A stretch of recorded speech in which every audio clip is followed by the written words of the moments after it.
बिस्मिल्लाहिर्रहमानिर्रहीम। मैं हूं तनवीर अब्बास और आपको सी प्लस प्लस के इस कोर्स के अंदर वेलकम करता हूं।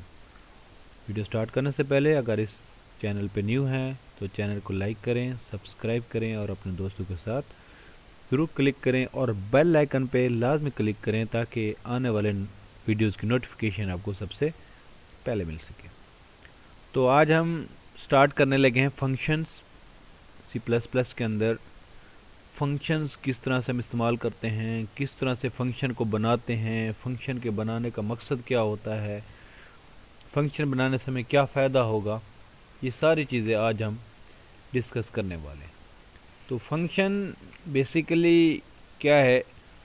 ये ब्लॉक ऑफ कोड्स होता है, स्टेटमेंट्स होती है जिनको हम ब्रैकेट्स में लिख देते हैं किसी ख़ास काम को सर अंजाम देने के लिए। इसके लिए एक दफ़ा हमने फंक्शन बना दिया, उसको हम जितनी दफ़ा मर्ज़ी चाहे मेन के अंदर उस फंक्शन को कॉल कर सकते हैं। उसका मतलब जब हम कोड को बार बार एग्जीक्यूट करना चाहते हैं रिपीटेडली, तो हम क्या कर लेते हैं, फंक्शन बना लेते हैं ताकि हमें कोड बार बार ना लिखना पड़े। जब भी हम उस फंक्शन की या उस कोड की ज़रूरत पड़े तो हमारे पास एक नाम के साथ महफूज हो, हम उस नाम के साथ उसको कॉल करें और वो कोड एग्जीक्यूट हो जाए। अब लेट्स सपोज हमने कोई काम करना है, एक दफ़ा किया फिर दोबारा वही काम करना है, तो अगर हम सीक्वेंसली जिस तरह रूटीन की कोडिंग के साथ चलें तो हम एक दफ़ा कोड लिखेंगे फिर दोबारा लिखेंगे फिर दोबारा लिखेंगे, इस तरह से हमारी लाइन ऑफ कोड ज़्यादा हो जाएंगी और उसमें से हमें एरर को ठीक करना भी मुश्किल होगा। अगर उसमें हमने कोई तब्दीली करनी है तो बहुत ज़्यादा कोड है, तो उस सारे को देखना अंडरस्टैंड करना भी मुश्किल होता है। तो बजाय इसके हम उन कोड को बार बार राइट करें, हम क्या कर लेते हैं, फंक्शन बना लेते हैं। एक फंक्शन बना लेते हैं, फिर उस फंक्शन को नाम के साथ हम कॉल करते रहेंगे। एक हमने let's suppose block of codes के अंदर हमने एक फंक्शन लिख दिया है, उसको हम एक दफ़ा कॉल किया, फिर हमें ज़रूरत पड़ी हमने 10 दफ़ा 20 दफ़ा, लेकिन हमारी लाइन ऑफ कोड्स वही रहेंगी। जस्ट हम उसको कॉल करके उन लाइन ऑफ कोड्स को, उन स्टेटमेंट्स को हम एग्जीक्यूट करवा सकते हैं। ठीक है जी। अब हर एक फंक्शन का एक नाम होता है जिसके साथ हम उसको, जिस तरह हम ज़िंदगी के अंदर अपने किसी दोस्त को बनाना है तो हम उसके नाम के साथ उसको कॉल करते हैं, उसको बुलाते हैं, वो हमारे पास आ जाता है। इसी तरह से कंप्यूटर के अंदर, प्रोग्रामिंग के अंदर फंक्शन का भी एक यूनिक नेम होता है जिसको हम इस्तेमाल करके फंक्शन को कॉल कर सकते हैं। एक तो फंक्शन को कोड करना, फंक्शन लिखना आसान होता है, कोई बड़ा मसला है हम उसको अलग-अलग उसके फंक्शन बना देते हैं और हर मुख्तलिफ हमारी एक टीम है, एक हर बंदे को एक काम असाइन कर देता है और उसका फंक्शन बना देता है। अगर बाद में हमें कोई तब्दीली करनी पड़े तो हम इजीली फंक्शन को तब्दील कर सकते हैं, मेंटेन कर सकते हैं। इसी तरह से हमारे पास मुख्तलिफ किस्म के फंक्शंस होते हैं, उनको हम बना के, कुछ हमारे पास बिल्ड इन फंक्शन होते हैं, कोई यूज़र डिफाइंड फंक्शन होते हैं। अब फंक्शन दो तरह के हैं, एक बिल्ड इन, एक यूज़र डिफाइंड। बिल्ड इन क्या होता है? जब एक लैंग्वेज बनती है उसके साथ ही कुछ फंक्शन बना के शामिल कर दिए जाते हैं, उन्हें हम क्या कहते हैं, बिल्ड इन फंक्शन। हम सिंपली लाइब्रेरी के अंदर लाइब्रेरी इंक्लूड कराते हैं, है जिस तरह हमारे पास ये स्ट्रीम, ये एक लाइब्रेरी है, ये इंक्लूड, इसके अंदर बिल्ड इन फंक्शन है, सी इन सी आउट ऑब्जेक्ट्स हैं, हम उनको यूज़ कर सकते हैं। ठीक है। तो मैथ के अंदर मुख्तलिफ़ किस्म के फंक्शंस हैं, मैथ लाइब्रेरी हम इंक्लूड करा के हम उसका square root function, log function, मुख्तलिफ़ किस्म के फंक्शन का इस्तेमाल कर सकते हो। तो फंक्शन बेसिकली दो तरह के, बिल्ड इन फंक्शन जब लैंग्वेज बनती है उसके साथ फंक्शन बना के शामिल कर दिए जाते हैं, हम उसको सिर्फ उसके नाम के साथ कॉल करेंगे और हमारा काम हो जाएगा, वो लाइन ऑफ कोड एग्जीक्यूट हो जाएगी। एक होते हैं user defined function. User defined function, अब मुझे कोई मसला पेश आया, मेरे पास बिल्ड इन फंक्शन नहीं है, मैं उस मसले को सॉल्व करना चाहता हूँ तो मैं एक प्रोग्राम लिखता हूँ। ठीक है। तो एक प्रोग्रामर जो प्रोग्राम लिखेगा, किसी मसले को हल करने का फंक्शन बनाएगा, तो वो क्या होगा, ये यूज़र डिफाइंड फंक्शन। तो फंक्शन की दो टाइप्स हैं। फंक्शन क्या है? एक ब्लॉक ऑफ स्टेटमेंट्स होती हैं जो कोई ख़ास काम सर अंजाम देती हैं। दो तरह के फंक्शन है। बिल्ड इन फंक्शन, ऐसे फंक्शन जो लैंग्वेज बनाने के साथ ही उसमें शामिल कर दिया जाता है, वो बिल्ड इन फंक्शन कहलाते हैं। यूज़र डिफाइंड फंक्शन, जो प्रोग्रामर खुद फंक्शन लिखता है उसको यूज़र डिफाइंड फंक्शन करते हैं। तो फंक्शन के फ़ायदे क्या होते हैं? एक तो हम एक दफ़ा हमने फंक्शन को लिखा, हम उसको रीयूजेबिलिटी आ जाती है, जितनी दफ़ा मर्जी आप चाहे उसको कॉल कर सकते हैं। अब उसमें कोई तब्दीली करनी है तो आप इजीली उसमें तब्दीली कर सकती हैं, उसको सेट कर सकते हैं, फंक्शन को बनाना आसान होता है। ठीक है जी, काम प्रोग्रामिंग टाइम कोई सॉफ्टवेयर बनाना था, मुख्तलिफ फंक्शन बनवा लेंगे और उनको आखिर में मर्ज कर लेंगे तो ईज़िली हमारा फंक्शन जो सॉफ्टवेयर है वो बन जाएगा। ठीक है, तो आज हम एक छोटा सा फंक्शन बनाएंगे और उसको कॉल करके भी देखेंगे। अब फंक्शन बेसिकली, फंक्शन में मुख्तलिफ चीज़ें होती हैं। फंक्शन का एक डिक्लेरेशन आप कह सकते हैं, फंक्शन डिक्लेरेशन या फंक्शन की प्रोटोटाइप। अब फंक्शन बेसिकली जो फंक्शन डिक्लेयर करना है वो मेन से हम पहले फंक्शन को डिक्लेयर कर सकते हैं। ठीक है जी, अब फंक्शन को मेन से पहले भी डिक्लेयर कर सकते हैं। डिक्लेयर करने का मकसद होता है कि आप कंपाइलर को बता रहे होते हैं कि जनाब ये एक फंक्शन है जिसमें ये इसका नेम होगा, ये इसके रिटर्न टाइप है, ये इसमें पैरामीटर्स होंगे। आप नीचे मेन में जाकर उसको कॉल करेंगे तो कंपाइलर एरर नहीं देगा, क्योंकि हम उसको पहले डिक्लेयर करवा चुके हैं जनाब ये एक फंक्शन है। ठीक हो गया जी। इसी तरह से हम फंक्शन को मेन के अंदर भी डिक्लेयर कर सकते हैं। दूसरा तो फंक्शन की डेफिनेशन।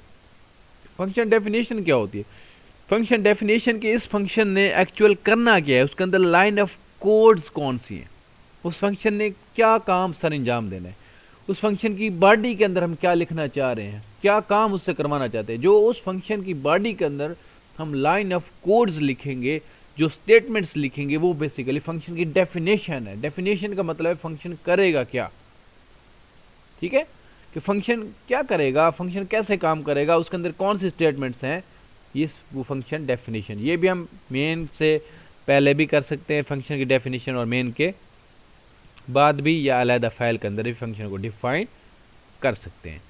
ठीक हो गया जी। फंक्शन डिक्लेरेशन मेन से पहले हो सकती है, फंक्शन डेफिनेशन मेन से पहले हो सकती है, मेन के बाद या अलहदा फाइल के अंदर भी हो सकती है। ठीक हो गया जी। तो सबसे पहले हम देखते हैं कि फंक्शन को हम डिक्लेयर कैसे करवाते हैं, फंक्शन को डिक्लेयर कैसे करवाते हैं। अब सिंपली मैं एक फंक्शन यहाँ पे आपको बना के दिखाता हूँ, फिर हम उसको कॉल कर लेंगे। ठीक है जी। अब मैं सिंपली एक फंक्शन कोई सबसे पहले क्या होता है, रिटर्न टाइप। क्या देते फंक्शन में? रिटर्न, मैं यहाँ पे अंडरस्कोर रिटर्न टाइप। उसके बाद होता है फंक्शन का फंक्शन नेम होता है, फंक्शन नेम। और उसके बाद ये ब्रैकेट्स होती है। ये ब्रैकेट्स ये बताती हैं कि ये कोई फंक्शन है, ये उसकी रिटर्न टाइप है। आगे फंक्शन का नाम आप कुछ भी रख सकते हैं। फंक्शन का नाम यूनिक होना चाहिए, फंक्शन का नाम ऐसा होना चाहिए कि ये हमें बताएगा ये फंक्शन करेगा क्या एक्चुअल। ठीक है। उसके बाद इन ब्रैकेट्स के अंदर हम क्या देते हैं, पैरामीटर दे देते हैं, पैरामीटर्स दे देते हैं। ठीक हो गया जी। उसके बाद जो भी इधर डेफिनेशन कर रहे हैं, डिफाइन कर रहे हैं फंक्शन को, तो इधर हम डिफाइन भी कर सकते हैं, और अगर हम डिक्लेयर करें तो इधर हम सेमीकोलन लगा देते हैं। ठीक है। तो मैं इसको फिलहाल कमेंट्स समझते हैं ना, कि कंपाइलर जो है इनको इग्नोर कर देता है, एग्जीक्यूट नहीं करता। तो रिटर्न टाइप क्या मैं लेट्स को कहता हूँ कि इंटीजर फंक्शन। इंटीजर का मतलब ये फंक्शन हमें कोई इंटीजर से मुराद होता है नंबर्स रिटर्न करेगा, 0 1 2 3 4 कुछ भी, ये आपको हमारे पास जो है इंटीजर टाइप होंगे। ठीक है। और उसके बाद हम उस क्या लिखेंगे, फंक्शन का नाम लिखते हैं। लेट्स सपोज मैं इंट लिखा, मैं नंबर, मैं कहता हूँ वाइड का मतलब है नथिंग, फंक्शन कुछ भी रिटर्न नहीं करेगा, फंक्शन कुछ भी रिटर्न नहीं करेगा। आगे फंक्शन का नाम लेट्स सपोज मैं कह देता हूँ ये है जी प्रिंट तो नहीं कह सकते क्योंकि उसमें प्रिंट ऑलरेडी डिफाइन है, रिजर्व वर्ड है, हम उनको डिफाइन यूज़ नहीं कर सकते। मैं कहता हूँ वाइड, मैं कहता हूँ लेट्स एसएच फंक्शन कह देता हूँ, एसएच फंक्शन। ठीक है जी। और इसकी ये बॉडी है, ये फंक्शन में डिफाइन करो, उसमें कोई पैरामीटर नहीं है, खाली छोड़ दिया, मतलब कोई पैरामीटर नहीं है।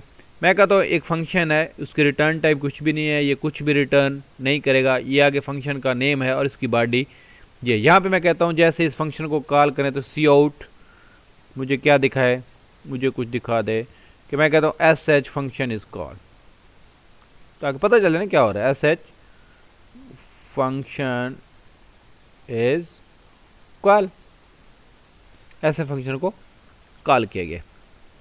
ये मैंने क्या किया, एक फंक्शन को डिफाइन कर दिया, कहाँ, मेन से पहले। फंक्शन की रिटर्न टाइप क्या, फंक्शन वाइड, कुछ भी रिटर्न नहीं करेगा। आगे फंक्शन का नेम और उसके बाद ब्रैकेट्स, मैंने पैरामीटर को खाली छोड़ दिया, ब्रैकेट के अंदर कुछ भी नहीं दिया, पैरामीटर्स नहीं है, वाइड है। और उसके बाद मैंने इसको डिफाइन कर दिया, इसकी बॉडी में लिख दिया कि ये जब फंक्शन कॉल हो तो ये बता देगा ये फंक्शन इसका। अब जब इस फंक्शन को कॉल करना है तो फंक्शन को कैसे कॉल करेंगे, फंक्शन को मैं इधर लिया लिख दूँ, फंक्शन कॉल हो रहा है ताकि आप लोगों को पता चल जाए फंक्शन कॉल कैसे कहते हैं, फंक्शन के नेम के साथ। अब इसमें फंक्शन का नाम क्या है, एस एच। सिंपल मैं क्या करूँगा, एस एच, और उसके बाद ये डाल दूंगा ब्रैकेट। तो मैंने क्या किया, फंक्शन को कॉल किया। अब कंपाइलर को पता चल गया कि कोई एस एच नाम से फंक्शन है और उसने ये वाला काम करना है, जिसके अंदर जो भी ब्लॉक ऑफ कोर्स लिखा हुआ मेन के अंदर है। मैंने कहा एस एच फंक्शन कॉल किया। जैसे मैं एस एच फंक्शन कॉल करूँगा तो आपका कंपाइलर डायरेक्ट चला जाएगा कहाँ पे, इधर आएगा, एस एच फंक्शन को प्रिंट करवा देगा, एस फंक्शन इज कॉल। एक दफ़ा लिखा तो एक दफ़ा कॉल होगा, दूसरी दफ़ा लिखूंगा तो दो। इसको कंपाइल करते हैं, इसमें कोई एरर नहीं है, रन कर देखें, S H function is call. तो हमने क्या किया था, हमने सिंपली एक फंक्शन को डिफाइन किया और उसको इधर कॉल कर लिया। अब इसको मैं दोबारा कॉल कर लेता हूँ, कोई मसला नहीं है, इसको मैं पहले बंद कर देता हूँ। एक दफ़ा कॉल किया, अब इसको मैं दोबारा लिख देता हूँ, एस एच, दोबारा लिख लेते हैं, ले जी, दो दफ़ा के तो automatically S H function is call है। तो आप जितनी दफ़ा मर्जी चाहे इस फंक्शन को कॉल कर सको, इस तरह से ये कॉल होता चले जाएगा। उम्मीद है आपको फंक्शन की समझ आई होगी। नेक्स्ट आगे चलेंगे और आपको चीज़ें मज़ीद अच्छे तरीके से समझ आएंगी। तो नेक्स्ट लेक्चर तक अपना ख्याल रखिएगा। ओके, अल्लाह हाफिज़।